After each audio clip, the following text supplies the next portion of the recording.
Great, thanks everyone for coming. I appreciate your attendance either here in the room or online as the case may be. And want to thank you, Karen, for coming and joining us to talk about your great book, and they're available for sale right out there if you haven't read it yet and don't have your a copy. And I also want to recognize one colleague of mine and one almost colleague of mine who's here. Ambassador Jim Smith was ambassador in Saudi Arabia. You were there the same time I was there. I want to say 2009 to 2000, the same time I was in 2009, 2012, 13. And Dr. Janet Breslin Smith also taught at the National War College, as is Ambassador Smith, but we didn't overlap there, but we've seen each other since. So thanks so much for joining us. And I also want to thank you, Christian, and you, Logan, for putting this all together. And I'd be particularly remiss if I didn't thank the ExxonMobil Corporation for their support for this event, because it makes events like this and others possible. I should note, for those of you who haven't been to the Elliott School before, it's named after Lloyd Elliott, who served as the GW president from 1965 to 1988. And is that any relation, or is that just coincidence? It's okay. So I want the record to be clear. There's no nepotism here.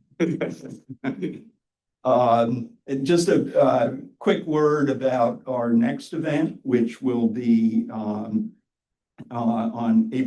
Tuesday, April 21st at 2 p.m.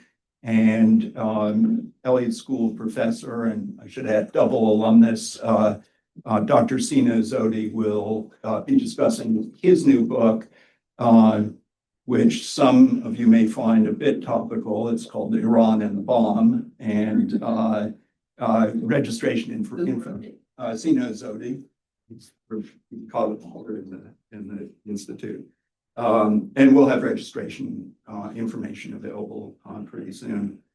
But to introduce our speaker today, Karen Elliott House is a senior fellow at the Belfer Center at Harvard, and she's reported on Saudi Arabia we were just talking about before this began about you covering King Hussein of Jordan and meeting in 1982, which is the year I joined the Foreign Service. So she's been covering the region and Saudi Arabia in particular for literally for decades now. And I think when you read the book, you'll see what amazing, not just the insights, but also the amazing access you had to the Crown Prince and also to other Saudis. Retired in 2006 as the publisher of the Wall Street Journal, where she had been foreign correspondent and foreign editor, if I'm not mistaken, as well. She won a Pulitzer Prize in 1984 for her foreign reporting. So we're just delighted to have you on. Actually, the time was spent with King Hussein. Oh, was it really? That we were talking about? Oh, excellent. There you go. And just delighted that you could join us, and turn it over to you. Thank you.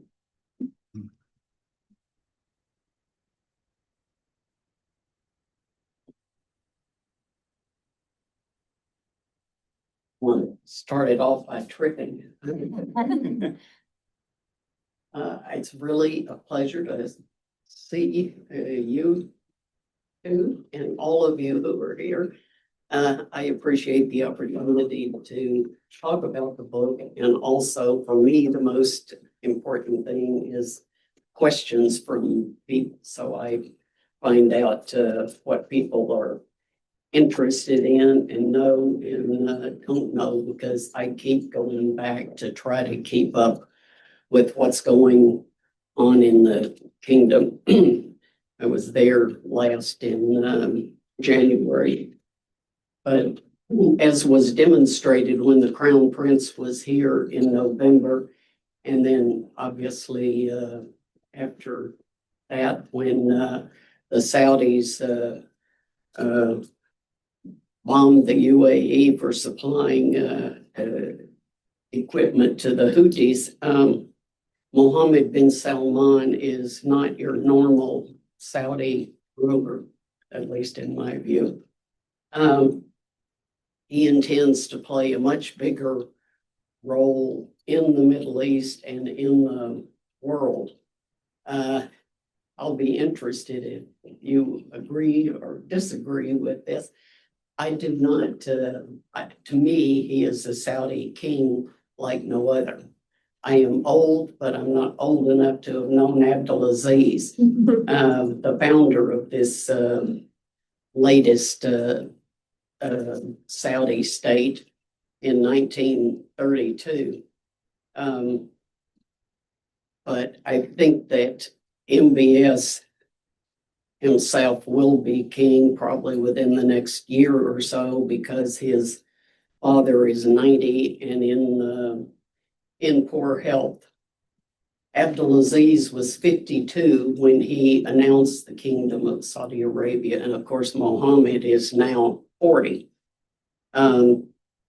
Abdulaziz was 73 when he died in 1953, and rule has passed from one of his boys to the next. But most of them either elderly or idle. Saud, his immediate successor, bankrupted the country and the family moved him out. The next king, Faisal, who was a modernizer and the king that most Saudis admire most, was shot by his nephew, so didn't last long enough to have an impact. Then the next king, Khalid, was an elderly man who didn't want to be king, so he had his crown prince, Fahd, run the country. Basically the way Mohammed is running it for his father. And then Prince Fahd, who was something of a playboy who enjoyed his palace in Morocco and his yacht.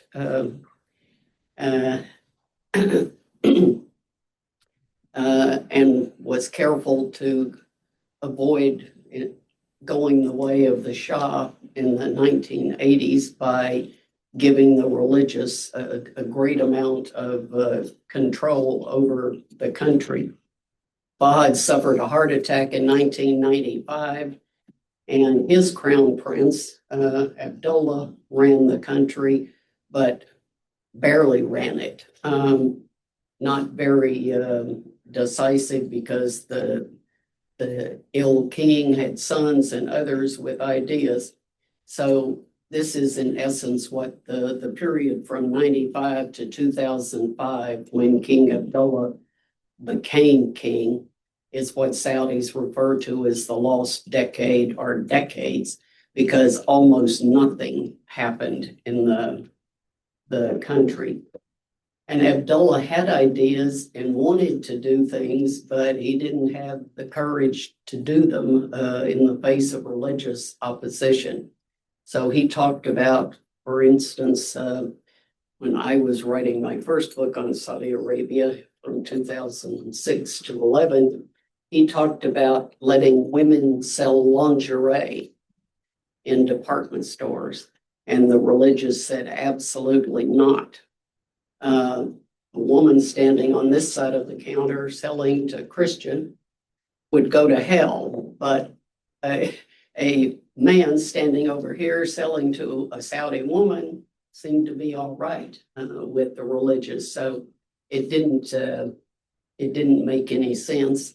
And he talked about trying to let women drive, maybe doctors who would have a reason to be urgently in a hospital. None of that ever transpired, but the one thing in my view that he did do that was very important to what Mohammed is trying to do now, he sent hundreds of thousands of Saudis out of the country for education because he understood that the religious control of education meant that most people were, studying Islamic studies or, nothing that would be useful to the country in the future. When MBS came in, he dared, or his father came in 2015. He dared to make the generational change from all of these 44 sons of Abdulaziz that there are still some alive, but he made the change to his own son. And many Saudis, and I'm persuaded of this, believe that Salman is trying to establish the Salman line, and leave out the rest of the grandsons of Abdulaziz. When MBS to me is a Saudi ruler like no other. He's ambitious, decisive, and he loves to stand out for what he is willing to do. He does not want, and this I find very interesting that I asked him once about his willingness to stand out, and he said, if you don't stand out, you might as well disappear.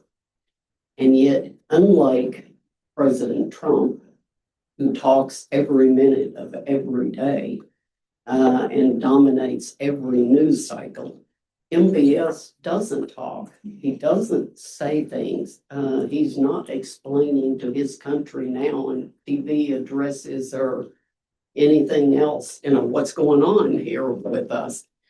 And I have asked him about this also, and he said, I do things to get results. And if I get results, I don't need to talk. And if I don't get results, talking won't do any good. It's actually quite accurate, that you can't sell, as my mother would say, you can't make a silk purse out of a sow's ear. He realizes that and doesn't try. When I first met him I met him in 2010 when he was with his father, who was the governor of Riyadh. And, he was just a tall, skinny kid, and he didn't say much of anything. But when I met him as Deputy Crown Prince in 2016, he was already clearly had big ambition and authority. So I asked him in 2017, I would like to write about you because you're a cardboard cutout. Your picture is on every building and in every building in town, but most Saudis don't seem to know much about you, how you got here, what you think. And he didn't say yes, he didn't say no. He didn't say yes until 2019, and then COVID came in 2020, so it was, but anyway, I kept talking to him. So I was interested in doing the book to sort of explain who is MBS. How did the sixth son of the king get this power? Because the sixth son should amount to pretty much nothing in a hierarchical society. Is he just another Arab tyrant, or is he a modernizer like Peter the Great, who modernized Russia and was a tyrant too?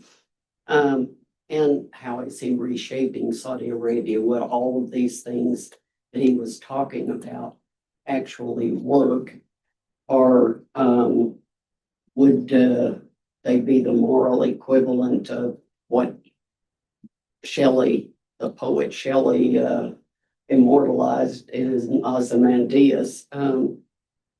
And why should Americans care? As Gordon said, I've been visiting Saudi Arabia for nearly 50 years. And in that time,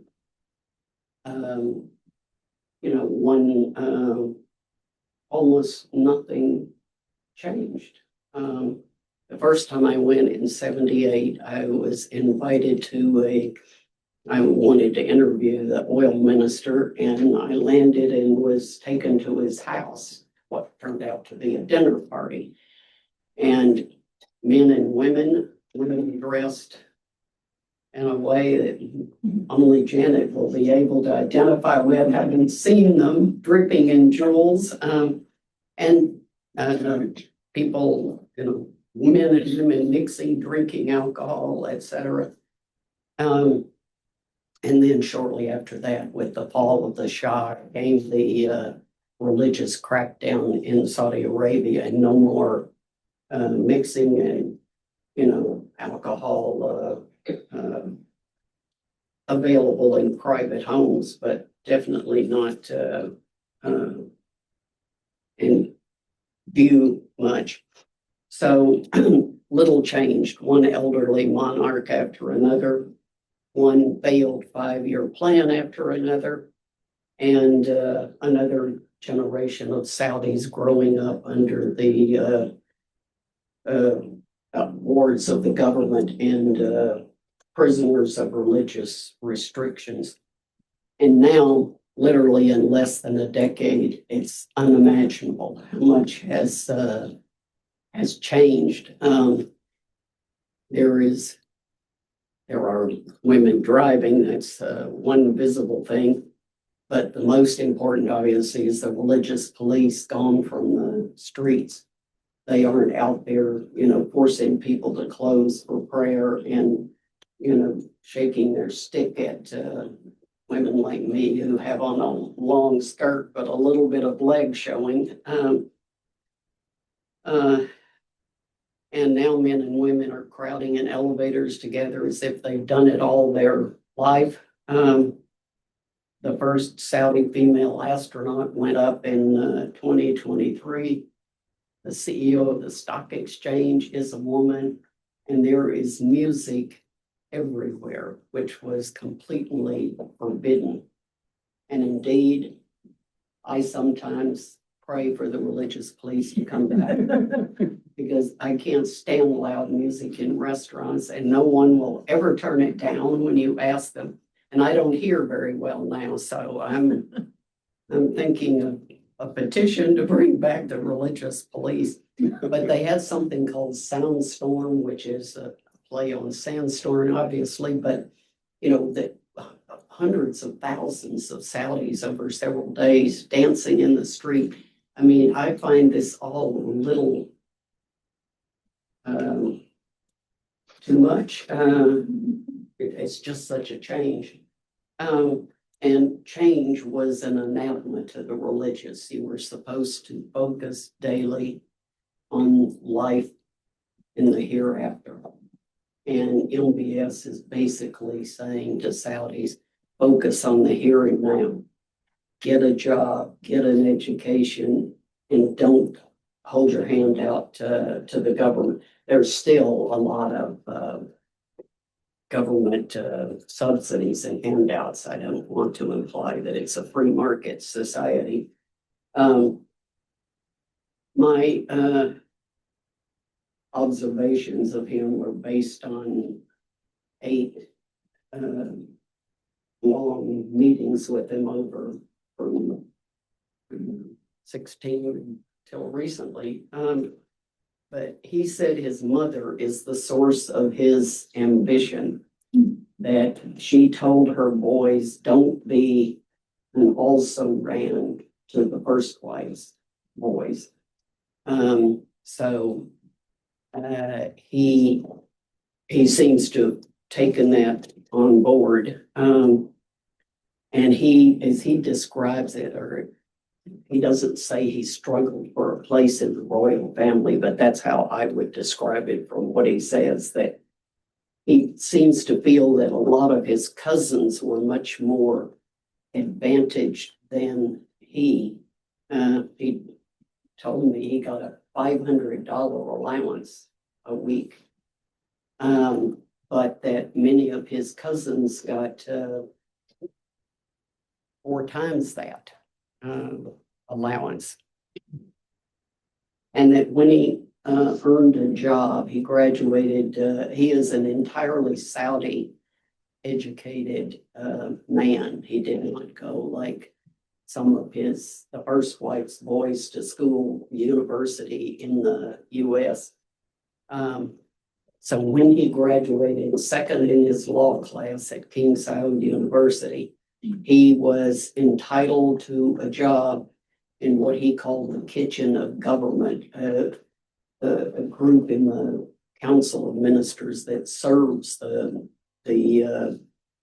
ministers. And he, I met the man who hired him. He says that when, for most law students, he says 1 + 1 = 2. For Mohammed, 1 + 1 could equal 3. That he thought out of the box. And as I quote someone else saying in the book, he felt that he's a video game addict. He felt that anything you could do in a video game, you could do in real life. I find that a sentence worth pausing on. So he was offered a promotion in this government job, and King Abdullah told him, no, you can't take it because it would look like nepotism. Nepotism is the definition of Saudi government, right. But so he was outraged because he said it will make everybody think that I failed. And his father said, come and work for me. And so he went to work for him as the governor of Riyadh. But he seems to have been something of a fighter for his whole life. He had ideas, he said, about how to reform government based on this work in the kitchen of government. And he tried to explain those once in a meeting to King Abdullah, who rejected them.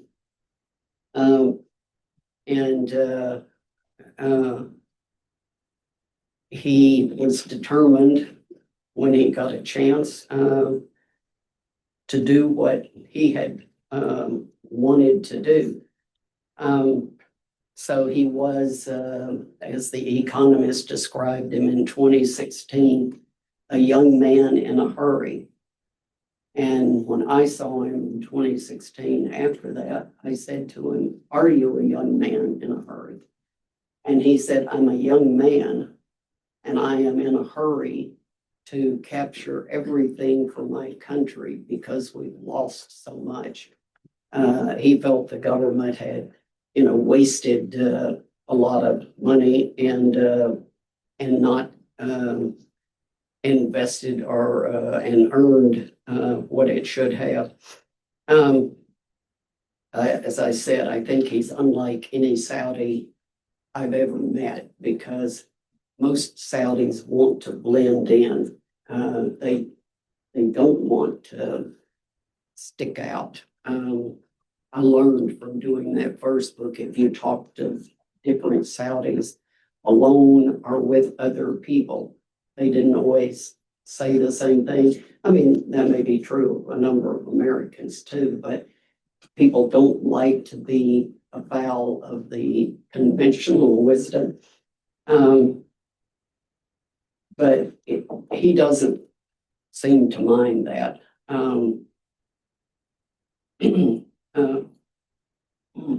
As I said earlier, the verse of King Abdullah wanted to get rid of the religious police, but he just didn't dare do it.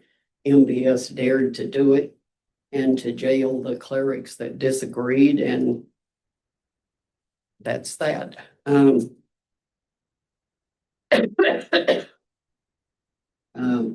When he unveiled Vision 2030 in April of 2016, the intent was to obviously reduce the dependence on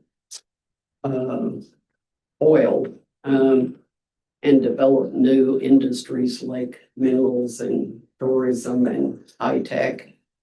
10 years in, he still seems very determined to press ahead, even though clearly a number of things are not working, even before the Iran war.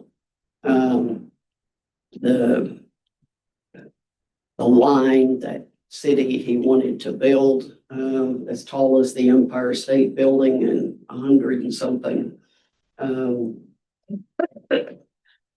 I'm sorry, kilometers. Is I got it. Yeah. Thanks. Is pretty much dead. The cube, the huge cube they were building that a lot of conservatives didn't like because they said it looked like the giant Kaaba. That's dead. But obviously now with the war in Iran, his bet on getting along with the Iranians by doing diplomatic relations in 2023 did not work. The Iranians have struck the air base at near Riyadh, killing an American. They struck Ras Tanura. They haven't been as hard on Saudi Arabia as on the UAE. And that's probably because they think they can intimidate the UAE more easily than Saudi Arabia. But even before this, the next 10 years were going to be much tougher for him because tourism is obviously now, at least for the foreseeable future, deterred by airlines can't fly and bombs are flying, and trying to grow foreign direct investment. His goal was $100 billion by 2030, and they're at about 30 billion now. So way behind where they're supposed to be in 4 years' time. But that almost certainly will be retarded further. And I think he still, wants to have relations with diplomatic relations with Israel. But I don't know. I don't see how that happens when, it's possible that the fact that the Israelis are striking Iran, beating up on Iran, not on Gaza, will, apparently the polls are showing in Saudi Arabia that Saudis feel better about Israel than they did. But and he seems to be still interested in doing it, and no longer, at least publicly, talking about you have to have a Palestinian state for him to move forward. That he needs some kind of band-aid from Israel that he could show to the Saudi people. I think the U.S. obviously has a big stake in Saudi Arabia turning out to be a less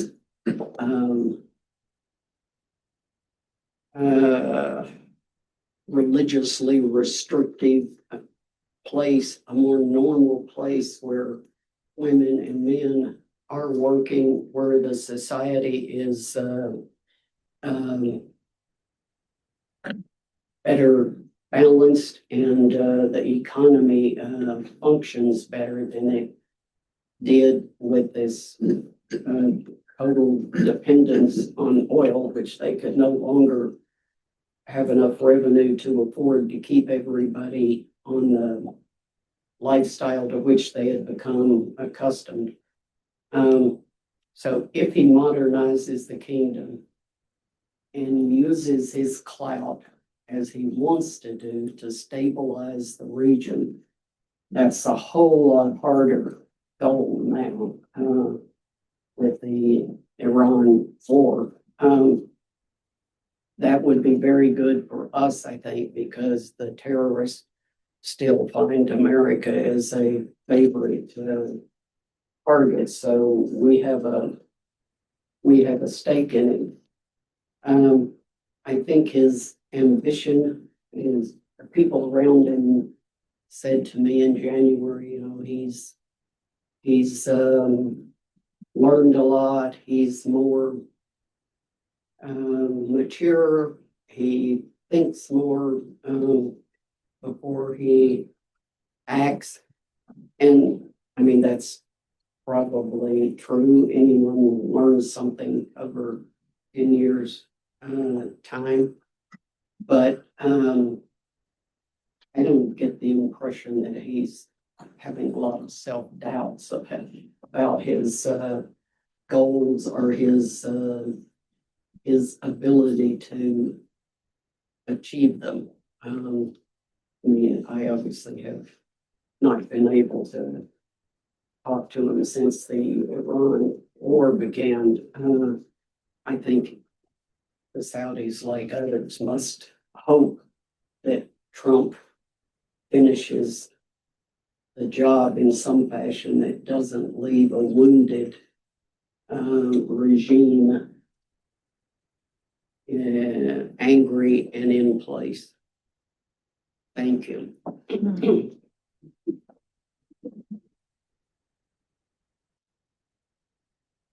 Thanks so much for those, your overview and your insights as you were. If I may, I'll ask the first question and inside the microphone, I guess I may.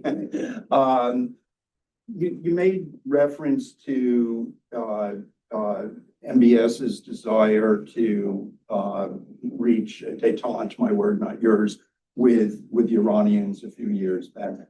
And that seems consistent with, at least my perception, that in recent years he's been trying to focus more on the economy and the line and his big Pride Vision 2030. At the same time, there were media reports here that when his brother, the defense minister, Mohammed bin Salman, came to Washington at the end of January, he was encouraging the United States to strike Iran. So I'm curious as to, do you find those reports credible? Do you think the Saudis were pushing the United States to attack Iran, or is that U.S. spin to give some justification for the strikes? I don't know is the real answer, but I don't think he was eager to have a confrontation with Iran because he thought he had them in place. You know, that they had, I mean, I happened to see him in March of 2023, right before he recognized Iran, and he told me he was going to do it. I said, what? I mean, it totally shocked me. Maybe it shouldn't have, but, you know, why? And he said, well, you know, the U.S. is not going to strike Iran. So we have to make friends. We have to reduce the pressure. You know, I think as time went on, he wanted even more to keep peace in the region because the more money he spent on developments in the country, the more he needed to protect them from Iran. And, maybe everybody knew something that us normal folks didn't about how when Trump is saying they were, it was a great risk and, they were trying to reconstitute their missiles and get, so maybe the Saudis knew that but I tend to, the Saudis basically said that wasn't, KBS didn't say that. Okay, interesting. But, nobody ever puts their name out on Right. the line. Right. Well, let me open it up to some questions from the audience. Christian, you've got one online? We got two online. You want both? Sure. Okay. First one is, you said that the Saudis want Trump to finish the job in Iran. Does that mean they want the current regime in Iran to collapse? And what is the best alternative for the Saudis and for the region? And then the second one, in the past, Saudi modernization efforts have sometimes triggered conservative backlash as a way to preserve regime stability. Given that history, how resilient do you think public support for Vision 2030 is? And do you see any long-term political risks for Mohammed bin Salman? I'll take the last first, because you may have to remind me of the first. He clearly has enemies among royals and among religious. And I just finished reading a book called King of Kings about the fall of the Shah. And in it, the author notes that the Americans kept telling themselves, the Shah can't be in trouble. He's got the fifth largest military in the world. And I say to myself, so I'm thinking this through again, I've always said to myself, MBS is fine. He controls interior, defense, and National Guard. So who is there other than an assassin? That's always a risk. And he clearly has a lot of security. So I'm trying to rethink that in my head. But I personally think his greatest risk is, the stray bullet. Because it's almost impossible to make sure that never happens if you ever go out in public. But I think, only can't predict that, and what was the first? The first question was about your comments regarding the Saudis' preferences regarding Iran. So do they want the current regime in Iran to collapse? And what is the best alternative in Iran for the Saudis? I read that they would be happy with the regime collapsing. I think now, I don't know how it's going to happen, but I think everybody is so sensitized to having the Iranians be able to close the Strait of Hormuz, to just be as determined as they are, which surprises me. I shouldn't, I guess, but so I don't, I'm sorry, I don't know. Other questions? Clara? Hi, my name is Clara Sherwood. So in your book, you talk about how MBS's primary goal is to make Saudi the power center of the Middle East. I'm wondering how you think he's viewing this current situation with Iran as either an opportunity or what the risks are to this grand vision that he has. To be a dominant. I think it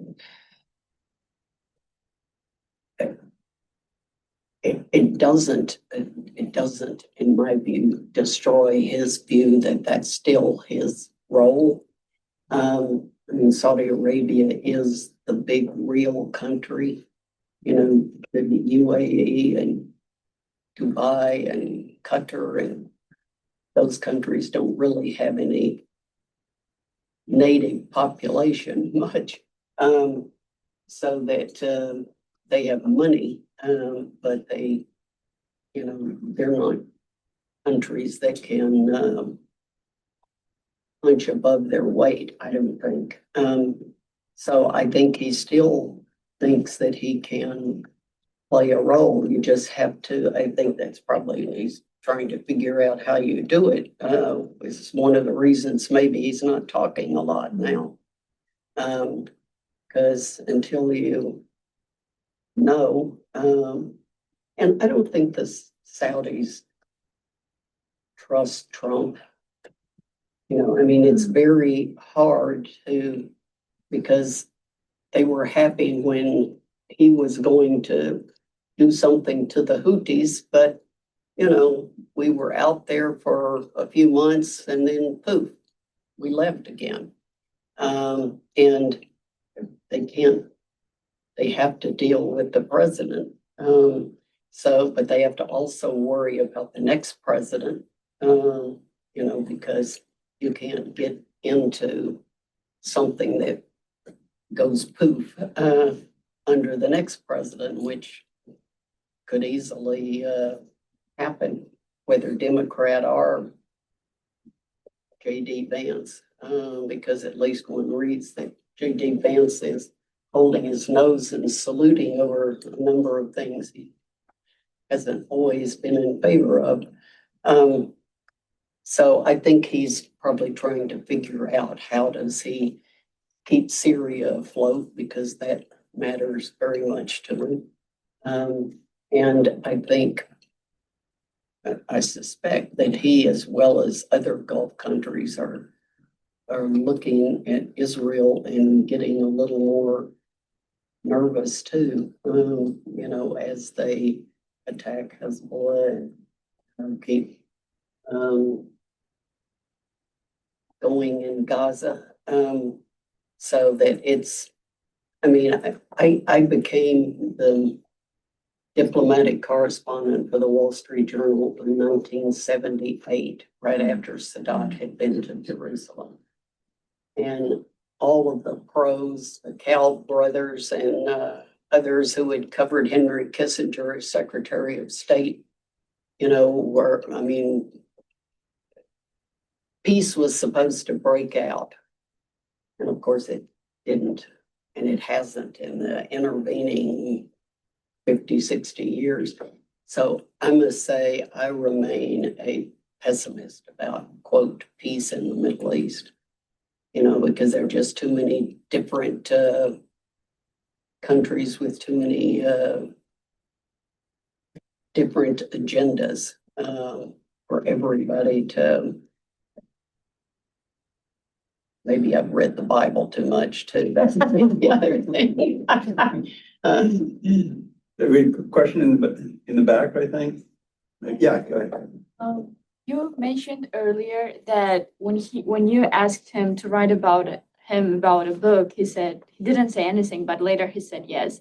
What made him to rethink that kind of a question and just say, I'm sorry, I didn't. Why did he, you had said that you asked to write about him and he didn't say yes, Yes, but he he didn't didn't say say no. no. So why do you think he changed his mind? I think he was just, you know, he was happy to keep talking to me because it was all off the record. So that's why, you know, I was finding it fascinating, but, you know, when they asked me, then they finally asked me in 2023, somebody said, well, where's the book? And I said, what do you mean, where's the book? I can't write a book without any quotes. You know, he has to put all of this on the record. I obviously take notes in all of these meetings and I type them up instantly afterwards because otherwise I won't be able to read my lousy handwriting. And, you know, so they said, okay. I mean, I didn't get a book contract until 2023 after that meeting with him in March. And then they said to me, "Where's the book?" And I said, "I can't write a book without any quotes." And so I gave them all of the MBS interviews. And, to their credit, they did not wipe things out. He changed one thing. I can't remember how I have it in the book, but basically he had said he got an ulcer from working for his too hot father. And he took out the too hot or something. He didn't take out that he got an ulcer, but he smoothed it up. But I was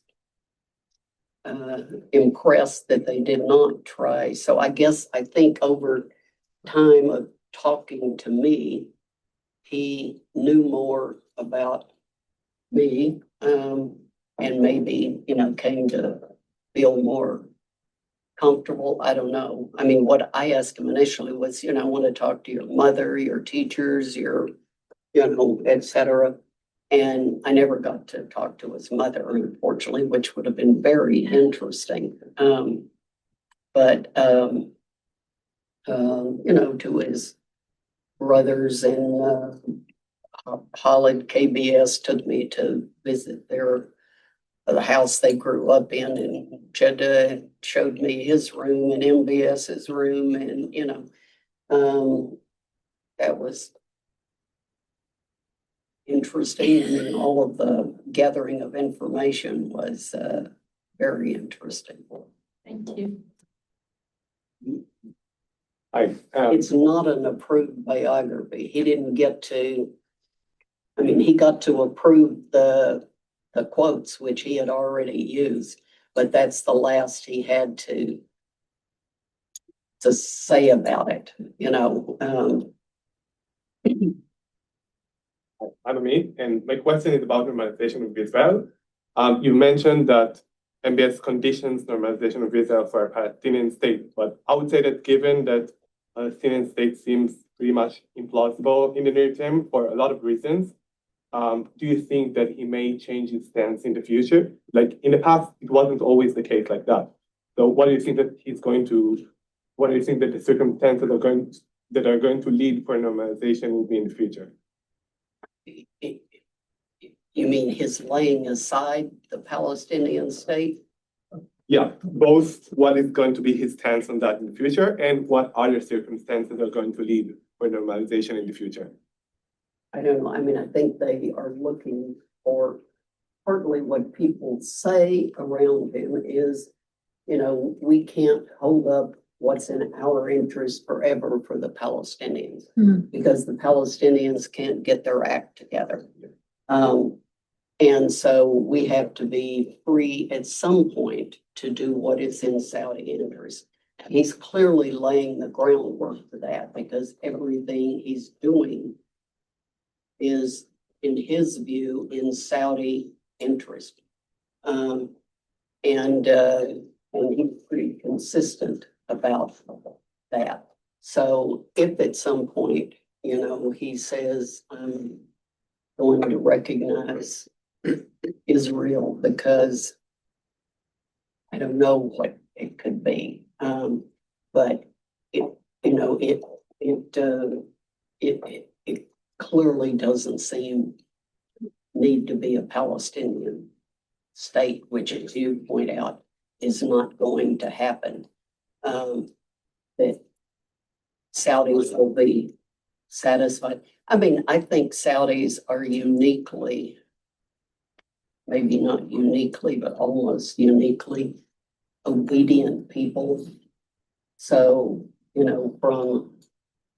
I went to Mecca in 2018, and I was there. It was during Ramadan, and I was there for the sunset prayer. And all of the women were around like this, and all of the men were around in a bigger circle around the women, and everybody was doing and saying the exact same thing at the exact same time. And, you know, that to me was the only kind of spiritual moment of visiting the mosque and the Kaaba.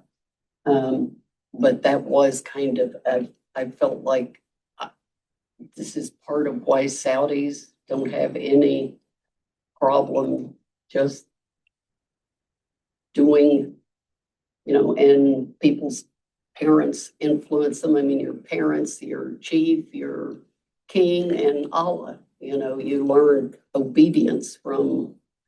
So, I mean, I think whatever, if he makes up his mind to do it, all he has to do is do it, and there aren't going to be riots in the streets in Saudi Arabia. You know, people will have salute and explain to people like me why it was such a good thing. Do you see the development of so-called Saudi soft power playing at least a partial role in the response to international critiques over MBS's use of execution? And like, how do you think that the response to the international community's concerns over these human rights problems will change in the future? Response to what? Rights. Human rights issues. Human rights concerns and MBS's use of execution. His use of execution.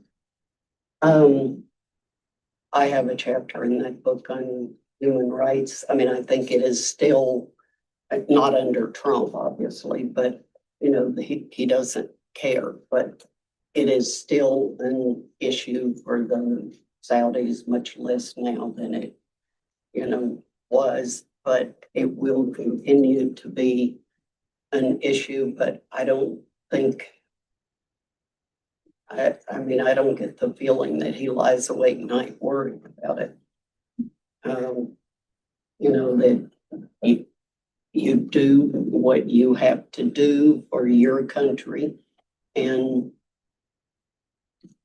the chips fall where they may, and you seek to explain if you have to explain. But I don't get the sense they worry about human rights. And this administration is, and it will probably change again in the future.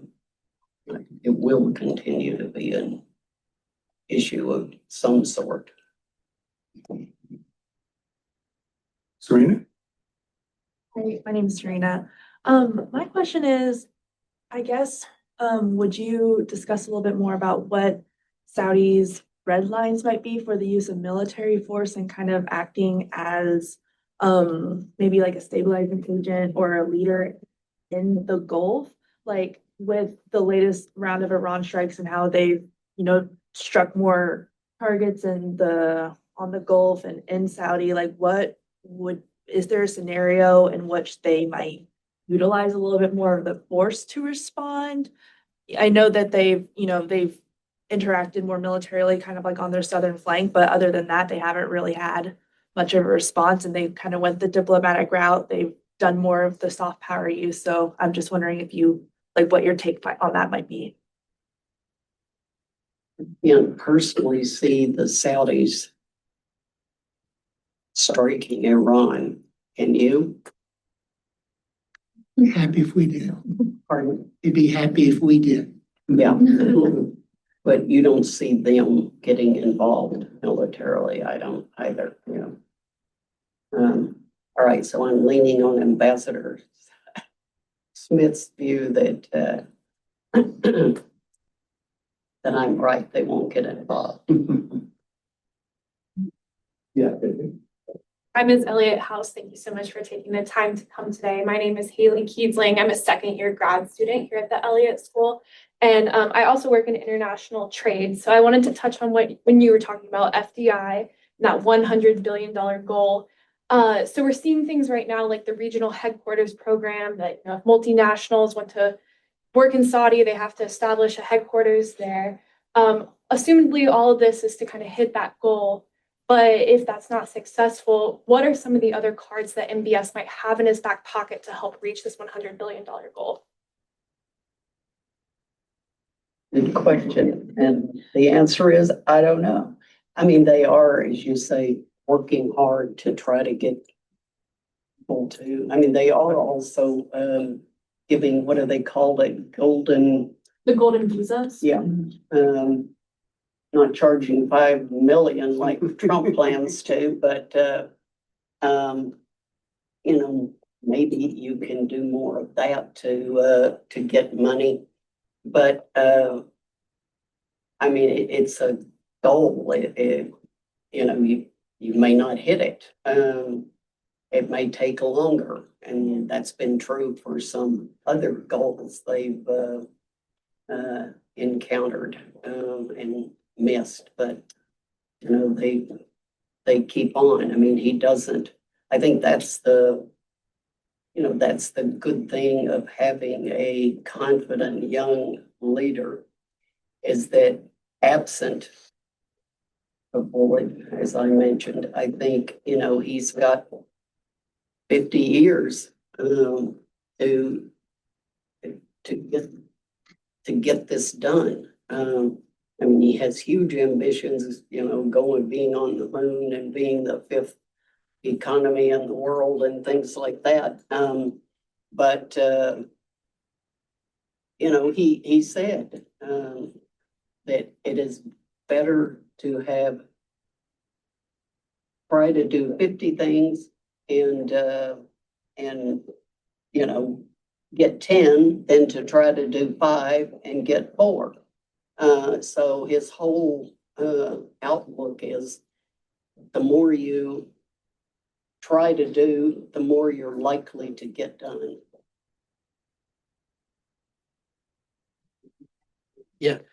So there was a part of the second question online that you didn't quite get to because you were answering a different part of the question, but I was wondering, that part of the question was, you know, is there any resistance on 2050? Is everybody on board for 2050? And when, 2030, Vision 2030. And when I read about Saudi Arabia and talk to young Saudis, it seems like everybody's on board, but are there factions? Are there elements of the society? Are there people that aren't on board? Are there, you know, conservatives, you know, or is it just, we all want 2030, it's fine. And my second question is, flipping through the book, listening to you, I'm seeing kind of a yin yang thing here, right? And so there's that binary of the sort of good and bad of him.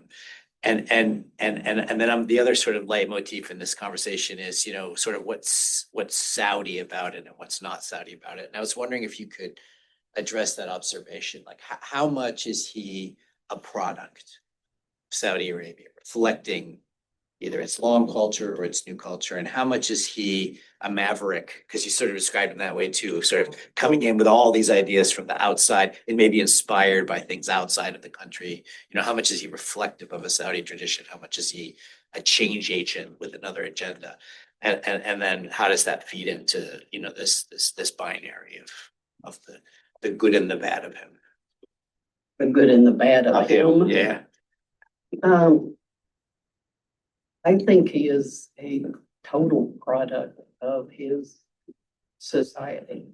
His mother's family were the Ajman who fought his grandfather's family. So he has sort of royal roots, if you will, on both sides. And you know, other people know and say he is, you know, got the quote, the best of both of his Bedouin ancestors. But I think he is very Saudi, and yet he knows what the world is like. I mean, he's not some, you know, guy out of a tent that, you know, has been herding sheep and doesn't know there are cars in the West, you know. I mean, he's obviously traveled a lot. But, you know, from what everyone tells me, I have never been invited to one of his desert events because it seems to be men only. but, have you been invited? No. But people say, you know, he sits there and people treat him, his friends treat him not like the crown prince, that when they're at work and his two good friends that I talked to for the book, the head of the National Guard and Minister of Culture, both made the point that, you know, at work, they have to treat him like the crown prince. But, you know, when they're out in the desert, everybody pulls his leg and pokes him. And, you know, and Jared Kushner told me the same thing when I talked to him. He's been to, you know, one of, maybe more than one, MBS's, you know, desert gatherings where they all just, you know, carry on with each other. So I think he is very much a product of his society, and that the modernity we see on the surface is somewhat misleading, I think, because the society, at least in my view, and you can correct me on this too if you think of, is still very conservative. People, I met a young woman whose mother was got an award from King Abdullah in 2006, you know, and he's hanging the thing around her neck. And it was on the front page of the Arab News, and people said, how could the king be so close to a woman he's not related to? You know, it was sort of a local scandal. And I met that woman 2 years ago. And her daughter is beautiful, modern looking, etc. But she just mentioned when I saw her for lunch after that, you know, yes, my mother has told me that I have to marry from my tribe. You know, that, and she doesn't question that in any way.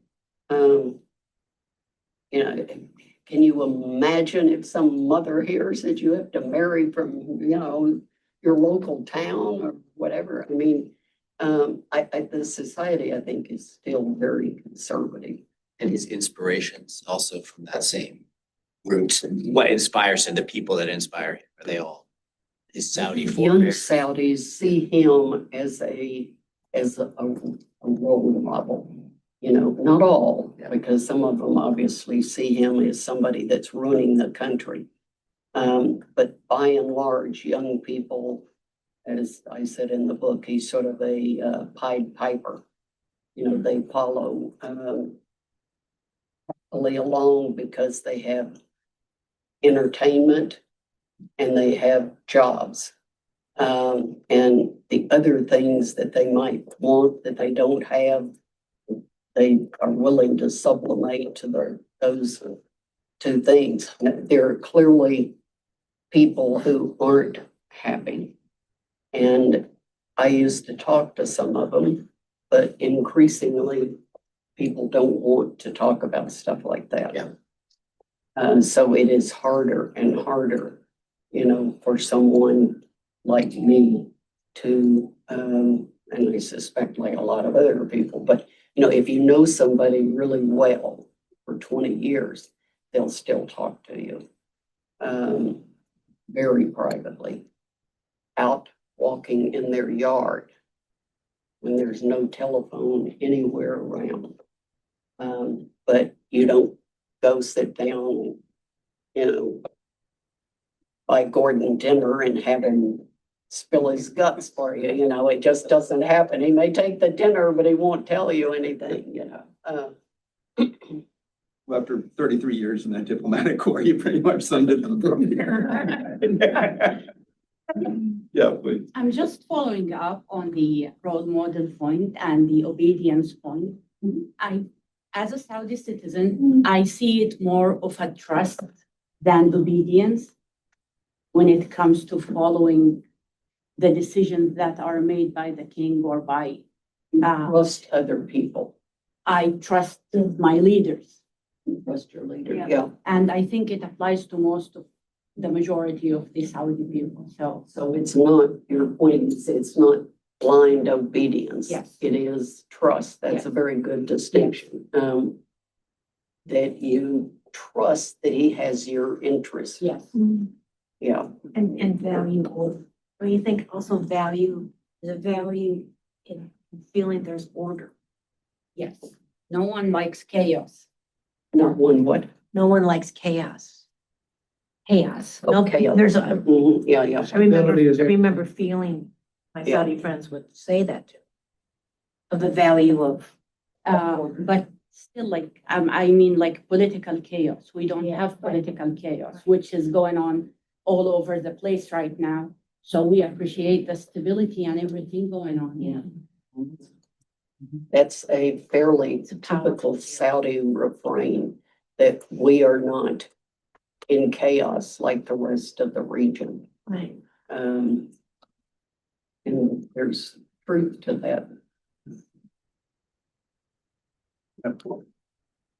Just following up on that, to what extent do you think the recent talk increasingly about Greater Israel and the inclusion of some Saudi territory into that map might be shaping changes in foreign policy and new alliances in Saudi? Do they feel like they might be touched by the chaos in the region more than they felt before, when there was more of a feeling of insulation from some of the chaos around them? I think they are being touched by the chaos now, by the war.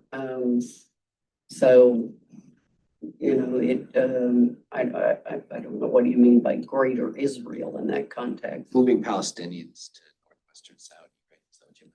Well, the conversations, there's been a lot of talk in the region about, for example, the interview with Mike Huckabee and conversations that are happening within Israel about expanding the borders and from the Nile to the Euphrates. And given the actions of Israel trying to attack neighbors more and more in recent years, to what extent are they concerned about that? Or is that only something that's happening, you know, in the Twitterverse or in the media and not so much shaping actual decision-making in leadership?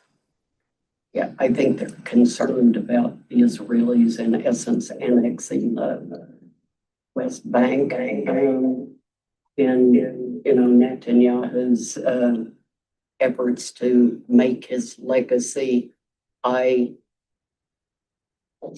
established and preserved, if you will, the Judea and Samaria, as Begin used to say, and more, because I think they do worry that, you know, Israel is going to try to take Gaza, and that, you know, what they would like to see is reconstruction and people moving into areas where they can have a decent life, and then more reconstruction and, you know, ultimately Gaza belonging to Palestinians.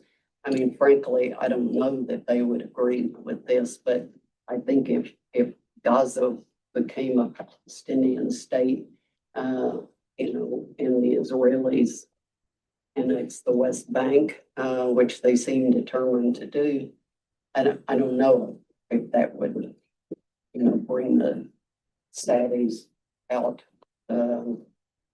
against them, but you know, views have become, in my view, somewhat looser, you know, since the Abraham Accords and, you know, the UAE and others accepting Israel, and clearly the Saudis are not, you know, going to go to war with Israel. And even Abdulaziz, when FDR told him, "I won't do anything without talking to you," and FDR died, and Truman recognized Israel. I mean, Abdulaziz was obviously unhappy, but, you know, it didn't stop him from going on with, you know, trying to get what was best for Saudi Arabia. And he was a more active leader, like MBS is, than I think any of his sons in the interim. keep in mind that the Palestinian issue was always Salman's issue. It's always.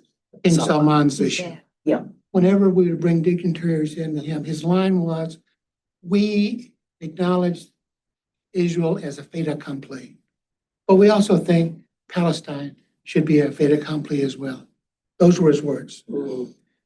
And I suspect that position hasn't changed as long as Salman is king. We really don't know what Mohammed thinks about it. Mhm.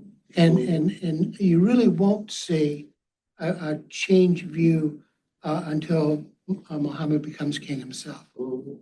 Let me ask you, how will things change when Mohammed comes through?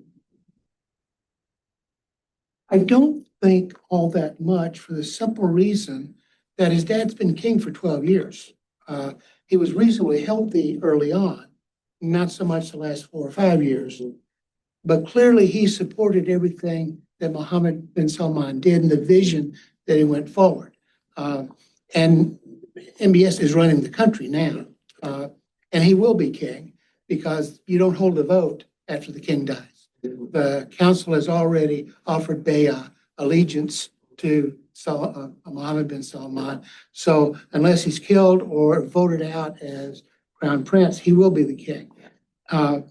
So I think there may be some things like Palestine that his dad held on to. And that's why there's been no rapprochement with Israel. But the whole Israel thing has less to do with military stability as it does with economic. Because the threat that Mohammed faces over, say, a 20-year period is an inability to develop a private sector economy. I think the royal family came to the conclusion that their singular base of support, being the religious community, hasn't served them well. Well, duh. Okay. So he's made a conscious effort to move the base of support away from the religious community, not do away with it, but away from the religious community to the youth of the country. But in order to have a lasting impact, he's got to develop a private sector economy. And to do that, he's got to reach out to the largest private sector economy in the region, which is Israel. If he doesn't, then in 20 years, you may see what was the youth of the country become disillusioned. Exactly. And join forces with a disenfranchised religious community. And that is what I see as the medium to long-term threat to Muhammad. I think that is the threat, is the youth becoming disillusioned because they don't have jobs. In middle age, when they're middle aged. In other words, as they get families and then. Yeah. And that, and the last time I was there, somebody was pointing out that a lot of Saudi young people have degrees in HR or marketing or whatever, and they can't get a job. And they are being tour guides at Doria or wherever. And that being a tour guide doesn't move you up the ladder of your career. So 20 years from now, they're going to be mad because they have low wage jobs. But I just think the need to create jobs, and can he create jobs? And especially now with all of this stuff and the need to keep funding Syria and funding Gaza somewhat, and funding your own people. I asked people this question when I was there, and some people said, well, it won't be much change, but he might change cabinet ministers as a way of, establishing that I'm in charge here, that in a sense, these people were his fathers. And they've all been in the job a long time and may be eager to, have a less strenuous life. And then someone else said it'll be like from Khalid to Fahad, King Khalid to Fahad, kind of a big nothing, because Fahad, like Muhammad, was already running the place, and he just put the king's hat on and went on, doing the same thing.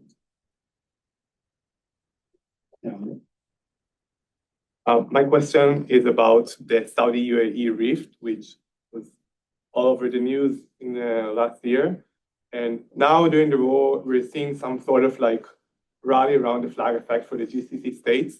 And I'm wondering if you think that it's for MBS, if it's in his best interest to keep the reconciliation path going, and especially with MBZ. Yeah, I do. I mean, I think the more you get along with people, and it seemed to be what he was following after, the fight with the Houthis when he in 2015, 16, and Qatar in 2017. I mean, he then went on that sort of peace campaign and made up with Qatar and did his deal with the Houthis in 2022 and was kind of getting along with everyone. And I think that is the position he still largely wants and should. I mean, I didn't understand the UAE. I mean, I understand why he wants to send them a signal. You can't mess around with the Houthis on my border.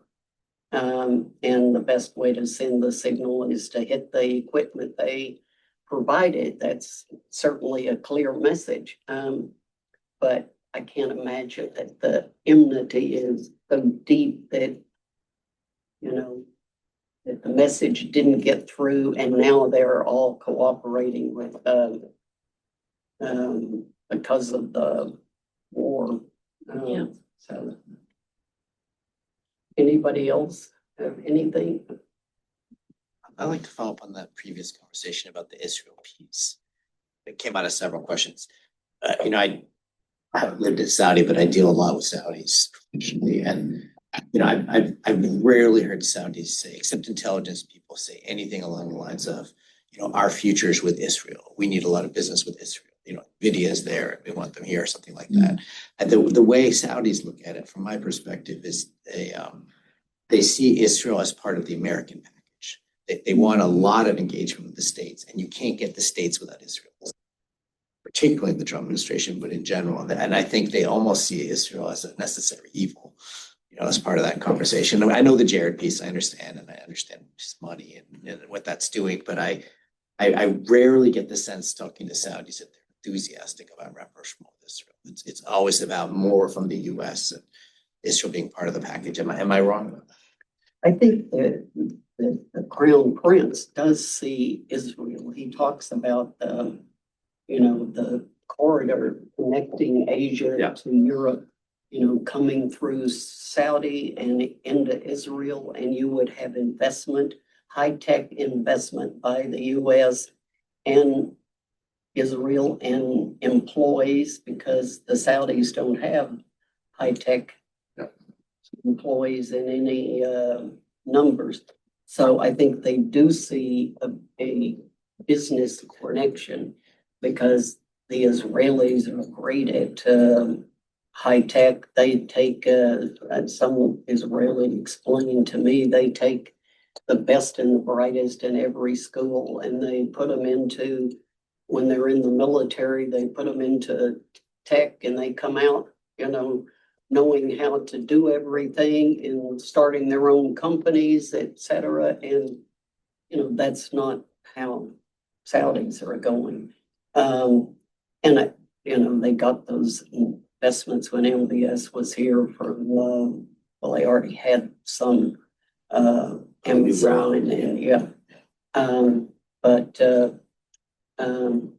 so I think, there are a lot of people in Saudi Arabia that I have talked to who think Israel's stock, as the polls show here, that Israel's stock in the US is going down. And that will, if you will, help Saudi Arabia, so to speak, that Israel will need the Saudis in a way that the Saudis have seen themselves sort of needing Israel. I think it's a ways off, but I have been following the polls on the American. on Palestinians now rate higher than Israel in this country. And it's quite a bit different from just a few years ago.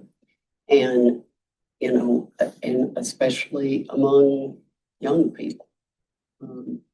So I don't, I think the Iranians probably too thought that Israel was running out of steam and didn't have any idea that, you know, all of this could happen to them. So fast and furious. That corridor you're talking about also gives access to pilgrims to Al-Aqsa Mosque, which is the third holiest site in Islam. Yeah. And if that opened up, it would be a huge boom for Muslims in the region. Would they, with recognition, Yeah. they would go to, because people don't want to go to, I mean, people like Prince Turkey at least say, you know, they're not going there until something changes. He's not coming here either. Um, I'm gonna say a vignette about this. Again, it's just a little story. And we were there 10 years ago. But at the time that Saudi women were really, you know, kind of going to college, grad school, and entrepreneurs and starting things, I was with a Saudi woman, a businesswoman who lives in Jeddah, and she got invited to some conference for entrepreneurs, like a startup company, like high-tech startup company. And she was on a panel or like a working group with an Israeli woman entrepreneur. But she told me that she had never met an Israeli in her lifetime. I mean, you know, it's not a tourist attraction. You know, that didn't happen. But what she found in this, like they were doing some project, you know, like a decision-making project together,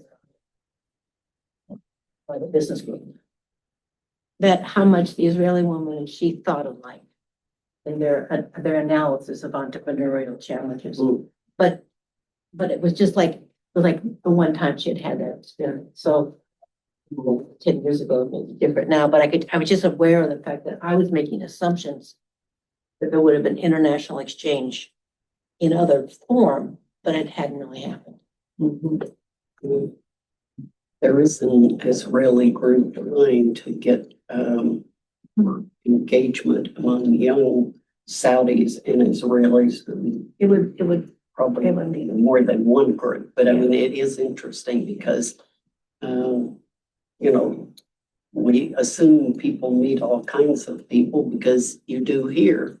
Here's a Saudi and she explains, I'll never forget this, the difference between trust and obedience. It's a very good point. But, you know, if you were in a group where you have no Saudis, you don't get that. You know, it's a interesting, or no Israelis or no Texans or whatever. Good. Probably time for one last question, if there is one. I can ask one more. So we started to talk about tech for a little bit and also Saudi's investment in Syria. So the Saudi telecom company just won the license in Syria to be the mobile network provider.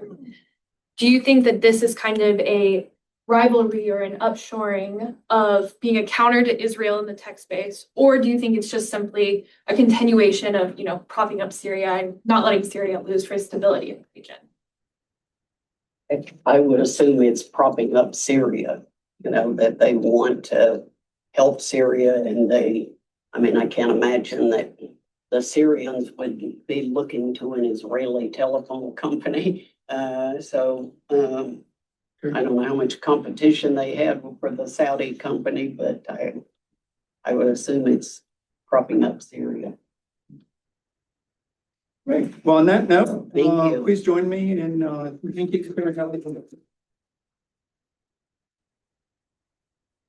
Thanks all of you for your questions and your comments, and hope to see you at the next Middle East Policy Forum or before.